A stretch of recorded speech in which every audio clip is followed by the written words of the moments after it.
കൗമാരക്കാരിലെയും യുവാക്കളിലെയും ലഹരി ഉപയോഗവും അക്രമവാസനയും പൊതുസമൂഹത്തിൽ വലിയ ചർച്ചയായിരിക്കെ ഞെട്ടിക്കുന്ന വിവരങ്ങളാണ് ഇതുമായി ബന്ധപ്പെട്ട് പുറത്തു വന്നുകൊണ്ടിരിക്കുന്നത്. കൊച്ചിയിലേക്കാണ് ആദ്യം.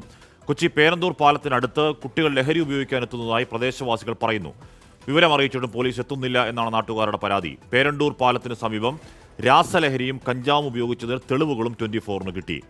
ആ ദൃശ്യങ്ങളാണ് പ്രേക്ഷകർ കാണുന്നത്. അവിടെ ഈ പറയുന്ന രീതിയിൽ ഉപയോഗിക്കുന്ന കവറ്, കുപ്പി, നമ്മുടെ ഈ സീൽഡ് കവർ, ഈ കവറാണ് കേട്ടോ. ഈ MDMA പ്രധാന ലക്ഷ്യം ഈ കവറാണെന്നാണ് പറയുന്നത്. ഈ കവർ ഇങ്ങനെ ആ സീലിന് എന്തോ ഒരു പേര് പറയും.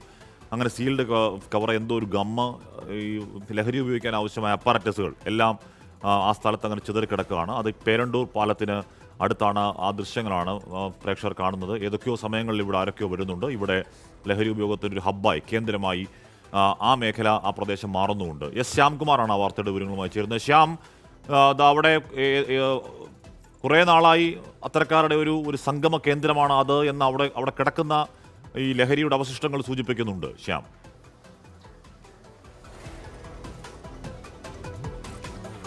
ഹാഷ്മി, ഈ കേന്ദ്രത്തെക്കുറിച്ചുള്ള വിവരം നമുക്ക് ലഭിച്ചതിനെ തുടർന്നാണ് ഇന്നലെ നമ്മൾ ആ പരിസരത്തെത്തുന്നത്. തീരം എന്നാണ് ഈ ലഹരി ഉപയോഗ കേന്ദ്രത്തിന് ആ കുട്ടികളിട്ടിരിക്കുന്ന പേര്. ഇവിടെ എത്തുന്നതും പ്രായപൂർത്തിയാകാത്ത കുട്ടികളാണ്. അതിൽ കൂടുതലും പെൺകുട്ടികളെയും കൊണ്ടാണ് ഇവിടെ വരുന്നത് എന്നുള്ളതാണ് പ്രദേശവാസികൾ തന്നെ നമ്മളോട് പറഞ്ഞത്. ഇന്നലെ രാത്രി ഈ വിവരം അറിഞ്ഞ് നമ്മളവിടെ ചെന്ന ദൃശ്യങ്ങളൊക്കെ എടുത്ത് പോകുന്ന ശേഷം ഈ വിവരം പറഞ്ഞ വീടുകൾക്ക് നേരെ കല്ലേറുണ്ടായി എന്നുള്ളത് ഒരു വിവരം കൂടി നമുക്ക് അവിടെ നിന്ന് ലഭിക്കുന്നുണ്ട്. ഹാഷ്മിയ കണ്ടത് അവിടെ കഞ്ചാവും മറ്റ് നിരോധിത ലഹരി വസ്തുക്കളും ഉൾപ്പെടെ കൊണ്ടുവന്ന് ഉപയോഗിക്കുന്നതിൻ്റെ കവറുകളാണ്. എക്സൈസിൻ്റെ ഭാഗത്തേക്ക് തിരക്കിയപ്പോൾ അത് സിപ്പ് കവറുകൾ എന്നാണ് അതിന് പറയുന്നത്. അത് ഉപയോഗിച്ച ശേഷമാണ് അവിടെ അത് വലിച്ചെറിയുന്നത്. അത് ഉപയോഗിക്കാനുള്ള പേപ്പറുകളുമൊക്കെ ആയിട്ടാണ് അവർ അവിടെ എത്തുന്നതെന്ന് പറയുന്നു. വളരെ സുരക്ഷിതമാണ്. രാത്രിയിൽ രണ്ട് വശത്തു നിന്നും ആര് വന്നാലും അവർക്ക് കാണാം.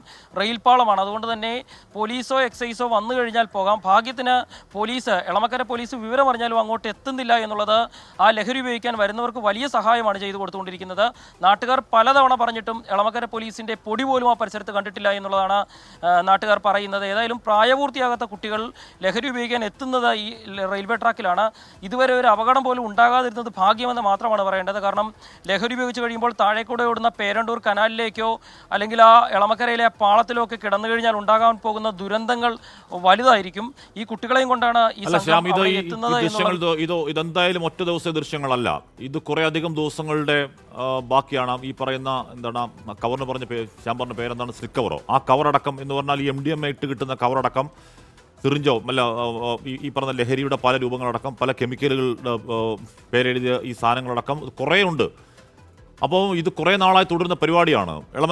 എളമക്കര പോലീസിനോട് ഇത് നാട്ടുകാർ വിളിച്ച് പറഞ്ഞെങ്കിൽ ആ പോലീസിന് അങ്ങോട്ടേക്ക് വന്ന് പരിശോധിക്കാനുള്ള പ്രശ്നം എന്താണ് ശ്യാം? പക്ഷേ ഇന്നലെ രാത്രി ഈ പ്രശ്നം ഉണ്ടാകുകയും വീടുകൾക്ക് നേരെ കല്ലേറുണ്ടാകുകയും ചെയ്ത ശേഷം എളമക്കര പോലീസിലേക്ക് വിളിച്ച ഒരു പ്രദേശവാസിക്ക് കിട്ടിയ മറുപടി, ഒരു പോലീസുകാരൻ മാത്രമാണ് രാത്രി സ്റ്റേഷനിൽ ഉള്ളത് എന്നുള്ളതാണ്. അപ്പോൾ രാത്രിയിൽ എളമക്കര പോലുള്ള ഒരു സ്റ്റേഷനിൽ ബാക്കി പോലീസുകാർ എവിടെ, രാത്രി ഡ്യൂട്ടിയിലുള്ളവർ എവിടെ? ഇത്തരം ഒരു പ്രശ്നം ഉണ്ടാകുമ്പോൾ അവിടെ പോകേണ്ടത് അവരുടെ ഡ്യൂട്ടി അല്ലേ എന്ന് ചോദിച്ചാൽ അത് പോലീസുകാർക്ക് ഉത്തരമില്ല. പോലീസ് ഇല്ല വരാൻ എന്നുള്ളൊരു മറുപടിയാണ് എളമക്കര പോലീസ് ഇന്നലെ രാത്രി വിളിച്ച ഒരു കോളിൽ നൽകിയത്. ആ കോൾ റെക്കോർഡ് ചെയ്ത് ആ പ്രദേശവാസികൾ വെക്കുകയും ചെയ്തിട്ടുണ്ട്. പോലീസ് ഉദ്യോഗസ്ഥരുടെ മറുപടി റെക്കോർഡ് ചെയ്ത് വെക്കുകയും ചെയ്തിട്ടുണ്ട്. ഹാഷ്മി പറഞ്ഞ പോലെ തന്നെ ഇത് ഇന്നോ ഇന്നലെയോ തുടങ്ങിയതല്ല. തീരം എന്നുള്ള പേര് അവർ അതിടുകയും ഈ ഗ്രൂപ്പുകളിലൂടെ തീരത്തേക്ക് വരുന്നില്ലേ എന്നുള്ളതും പിന്നീട് മറ്റു കോഡുകളൊക്കെ ഈ കുട്ടികൾ ഉപയോഗിക്കുന്നത് നമ്മൾ പറയുന്നില്ല. കാരണം അത് മറ്റു പലർക്കും പ്രചോദനമാകും എന്നുള്ളതുകൊണ്ട് മാത്രമാണ് അത് പറയാത്തത്. അത്തരം കോഡുകളിലൂടെ അവിടെ എത്തുന്ന ആളുകൾക്കാണ് ഈ ലഹരി മറ്റുള്ളവർ കൊണ്ടുവരുന്നത് കൂട്ടമായിരുന്നു ഉപയോഗിക്കാൻ അവസരമുണ്ടാകുന്നത്. അതുകൊണ്ട് തന്നെ അവിടെ എത്തുന്നവരെ പരിശോധിച്ചാൽ ഒരുപക്ഷെ അവിടെ ഒരാളുടെ കയ്യിലും ലഹരി കാണില്ല. പക്ഷേ ആ ലഹരി കൃത്യമായി എത്തുകയും ഈ കോഡുകളിലൂടെ അവിടെ എത്തുന്ന ആളുകൾക്ക് നിരോധിത ലഹരി വസ്തുക്കൾ കിട്ടുകയും ചെയ്യുന്നു എന്നുള്ളതാണ് അതിൽ ഏറ്റവും പ്രധാനപ്പെട്ട കാര്യം. ആ ലഹരി ഉപയോഗിച്ച സിപ്പ് കവറുകളാണ് അവിടെ ഉള്ളത്.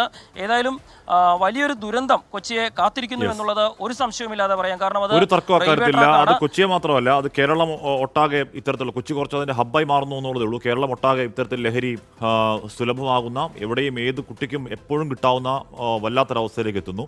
തീരം പോലെയുള്ള, ഇത്തരം തീരം എന്നവർ പേരിട്ട് വിളിക്കുന്ന പോലെയുള്ള കുട്ടികൾ ചേർന്നിരുന്ന് ഇത്തരത്തിൽ ഈ ലഹരി ഉപയോഗിക്കുന്ന കേന്ദ്രങ്ങൾ കൂടുതൽ ഉണ്ടാവുന്നു.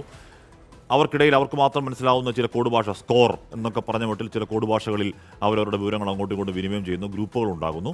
നമ്മളെപ്പോഴും പറയുന്നത് പോലെ ഇപ്പോൾ ഇത് പിടിക്കാൻ കഴിയുന്നില്ലെങ്കിൽ, നിയന്ത്രിക്കാൻ കഴിയുന്നില്ലെങ്കിൽ ഇപ്പോൾ തന്നെ ഏതാണ്ട് നിയന്ത്രണത്തിന് പുറത്താണ് കാര്യങ്ങൾ. വല്ലാത്ത അവസ്ഥയിലേക്ക് നാട് പോകും എന്ന കാര്യത്തിൽ തർക്കം വേണ്ട.